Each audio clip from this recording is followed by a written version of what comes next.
গতকালকে স্বরাষ্ট্র মন্ত্রণালয় এই আইনি বাধ্যবাধকতা পূরণ করে আজকে সকালে এটা আমার মন্ত্রণালয়ের লেজিসলেটিভ ডিভিশনে পাঠানো হয়েছিল এবং লেজিসলেটিভ ডিভিশনে পাঠানো হওয়ার পরে আমরা এটাকে ভেটিং করে আমরা আবার এটাকে স্বরাষ্ট্র মন্ত্রণালয়ে পাঠিয়ে দিয়েছি।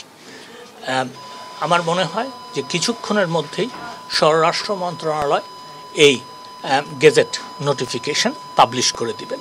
সরকার এই সিদ্ধান্ত নিয়েছে যে সন্ত্রাস বিরোধী আইনের 18-র 1 ধারায় জামাত ইসলাম এবং ইসলামী ছাত্র শিবির এবং তার অন্যান্য যে অঙ্গ সংগঠন সেগুলিকে সরকার নিষিদ্ধ ঘোষণা করিল এবং এটা সন্ত্রাস বিরোধী আইনে যে দ্বিতীয় তফসিল আছে সেইখানে সেই নামগুলো সেই তালিকাভুক্ত হবে।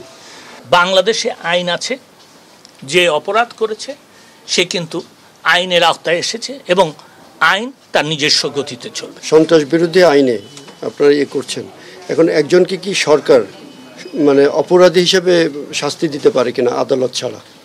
মানে আপনারা তো চিহ্নিত করছেন সুনির্দিষ্ট প্রমাণের ভিত্তিতে। এটা যদি যেই আইনের কথা বলছেন ইন্টারন্যাশনাল ক্রাইমস ট্রাইব্যুনাল অ্যাক্ট,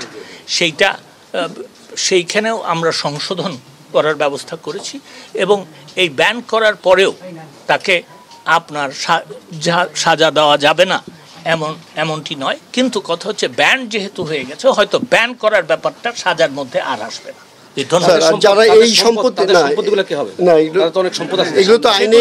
সেগুলির ব্যবস্থা হবে, এটা আইনে আছে, উনি তো বললেনই এবং সঠিক।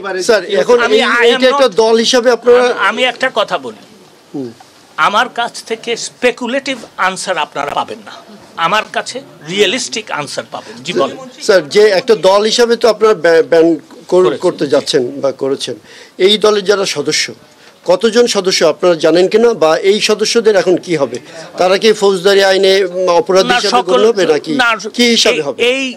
এই দলের আন্ডারে তারা রাজনীতি করতে পারবে না এবং তারা যদি দেখেন, আবারও আমি বলছি, বাংলাদেশে আইন আছে, তারা যদি বাংলাদেশের কোনো আইনে অপরাধ করে থাকে অবশ্যই তাদের বিচার হবে।